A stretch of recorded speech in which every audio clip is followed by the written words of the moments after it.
A Rua Jaguaribe, no bairro de Santa Cecília, fica entre o Largo do Aroche e a Avenida Angélica. Não é muito comprida, não tem mais de 5 ou 6 quadras, mas a nós, crianças, ela parecia enorme, apesar de todas as casas da rua serem baixas, de 1, no máximo 2 andares. Casas que nos pareciam estranhas, com as janelas dando diretamente para a calçada, algumas até com portas de entrada abrindo direto para a rua. Tanto assim que a primeira casa onde passamos as nossas semanas iniciais em São Paulo era uma dessas, com 2 janelas sobre a calçada e a porta de entrada um pouco recuada, numa estreita passagem do lado não geminado da construção. Era uma pensão cujos donos, um casal de imigrantes letonianos, sublocavam quartos com refeições para outros imigrantes, casais, homens sós e nós, a única família. Ficamos os 5, papai, mamãe e 3 crianças, amontoados no mesmo quarto, junto com a nossa bagagem, o cestão arca, servindo como uma das camas. O conforto não era muito maior do que o da nossa primeira cabina no General Mitre, mas nós 3 até que não nos incomodávamos com isso. A gente estava junto com papai e mamãe e isso era gostoso. Durante o dia, papai saía à procura de trabalho e de casa para alugar, e mamãe ficava conosco. E, maravilha das maravilhas, havia bananas para a sobremesa em todas as refeições. 2 bananas inteirinhas para cada um de nós, um luxo. Um verdadeiro drama era o problema do banheiro. Era só um para a pensão inteira, aquele monte de gente fazendo fila na porta. De manhã, à mesma hora, todos com pressa de sair para trabalhar ou procurar trabalho, e as crianças ficavam mesmo por último.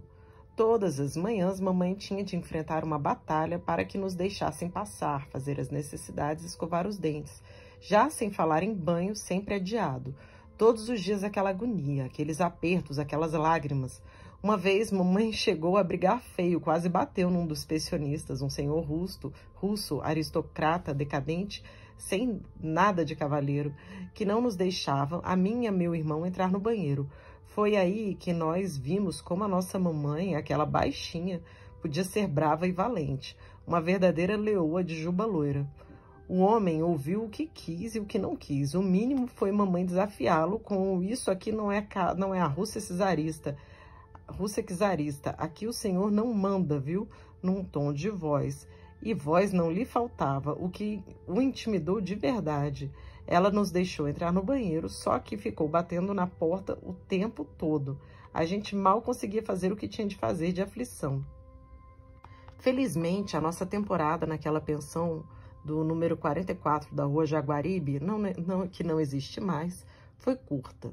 Menos de um mês depois, surgiu uma oportunidade extraordinária na mesma Rua Jaguaribe, algumas quadras adiante, bem de frente da Santa Casa e da Rua Cesário Mota, vagou um sobradinho, que por sinal continua lá, impávido, bem pertinho do Largo do Aroche.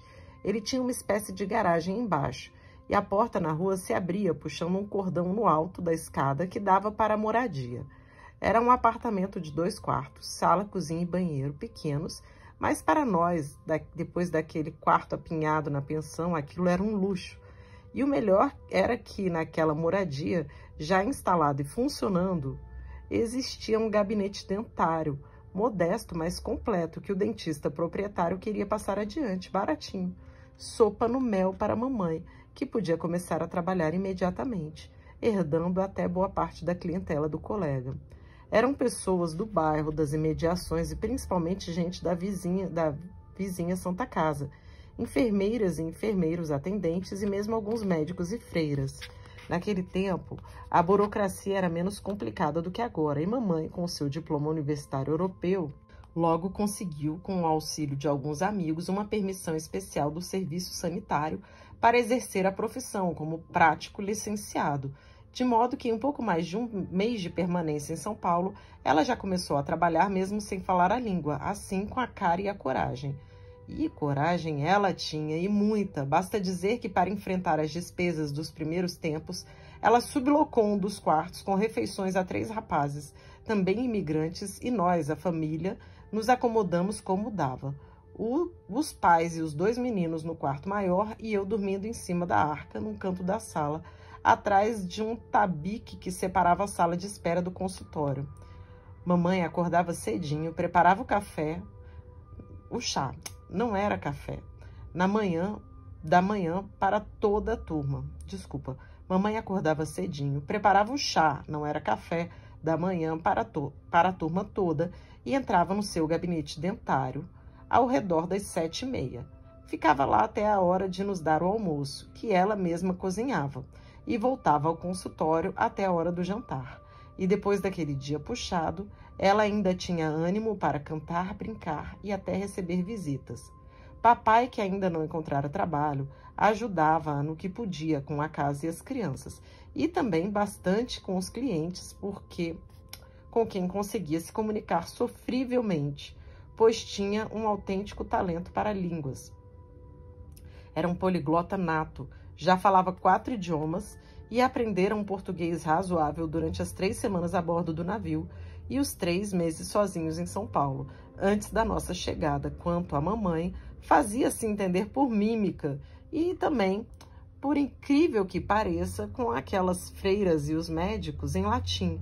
Sim, porque naquele tempo o latim fazia parte de qualquer currículo ginasial e as pessoas que iam estudar medicina, odontologia e enfermagem, já sem falar em padres e freiras, tinham de saber bastante latim, tanto na Europa como aqui, e foi este o quebra-galho da mamãe nos primeiros tempos. Assim começou a nossa vida na Rua Jaguaribe, que marcou o nosso verdadeiro encontro com o Brasil e representou para nós, crianças, e especialmente os 2 maiores, uma mudança drástica, espécie de choque cultural entre o nosso passado europeu e a realidade brasileira tão diferente em tudo, a começar pelo clima, o calor, a garoa e a ausência das estações do ano tão marcantes no outro hemisfério. O verão permanente nos intrigava, as chuvas torrenciais e as trovoadas violentas nos assustavam, espantava-nos a rapidez com que tudo secava após um aguaceiro daqueles.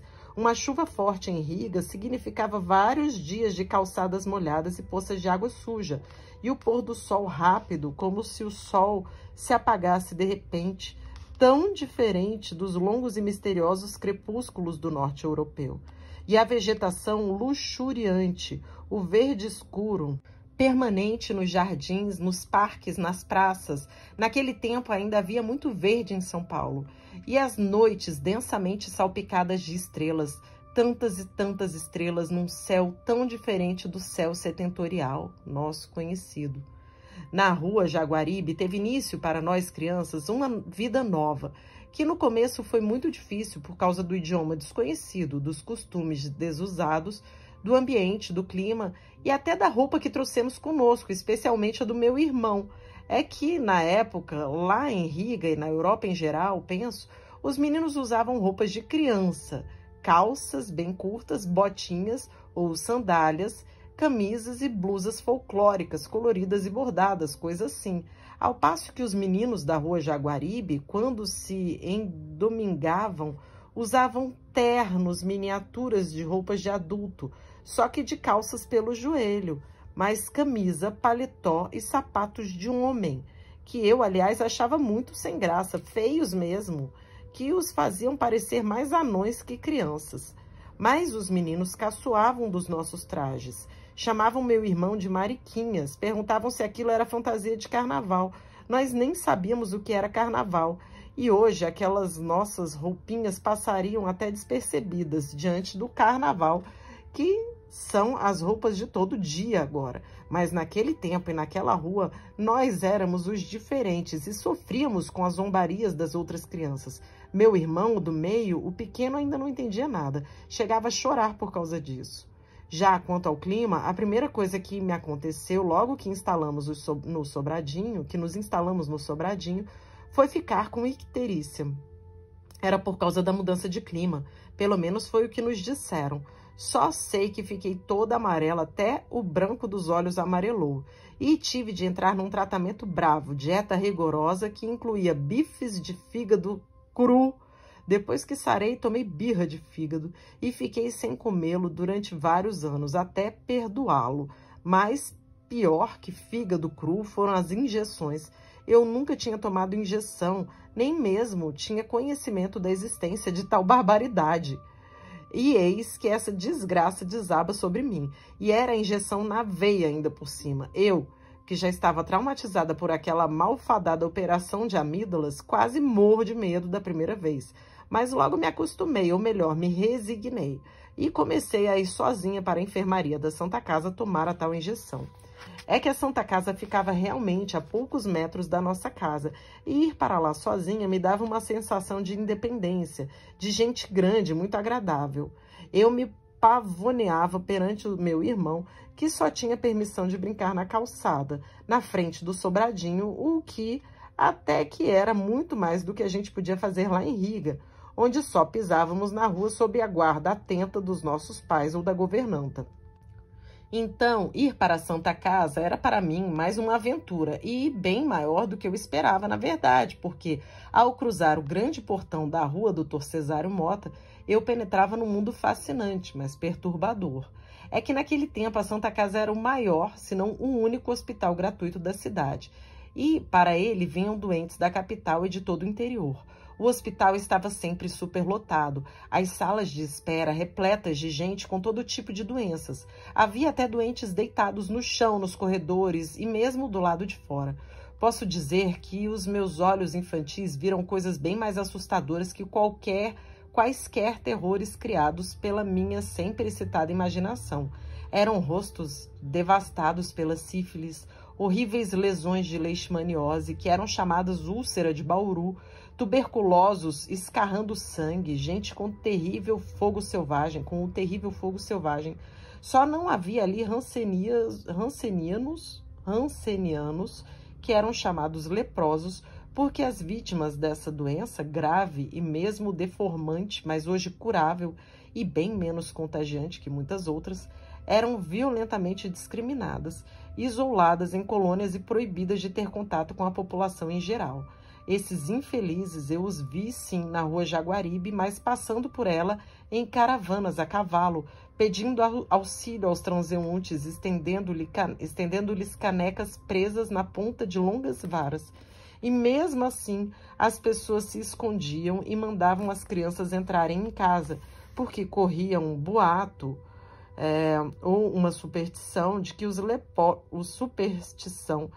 os leprosos procuravam morder as pessoas sadias para lhes passar a doença. Isso me horrorizava.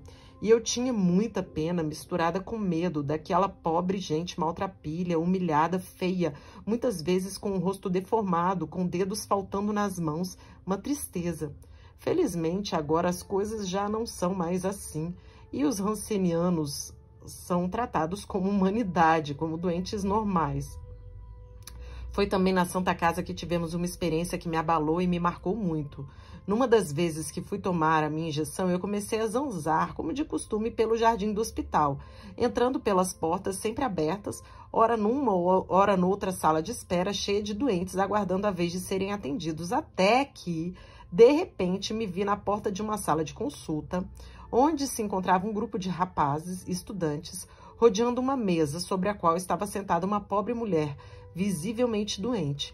Seu rosto, de coloração amarelo suja, era todo marcado e sulcado de rugas, o cabelo em desalinho, os olhos baixos, mas o que me chocou mais foi que ela estava nua em pelo, e o professor, que estava dando aquela aula prática, explicando não sei o que aos moços, e tocava aquele pobre corpo esquálido sem a menor cerimônia. Ou assim me parecia. Enquanto alguns daqueles rapazes riam e faziam em voz alta comentários que eu não entendia, mas percebia como um desrespeito e uma ofensa, até mesmo aos meus próprios sentimentos. Que médicos serão esses, pensei comigo, que se comportam assim diante de uma pessoa pobre e doente. Naquele dia, saí da Casa Santa deprimida, e depois disso nunca mais me atrevi a invadir uma enfermaria.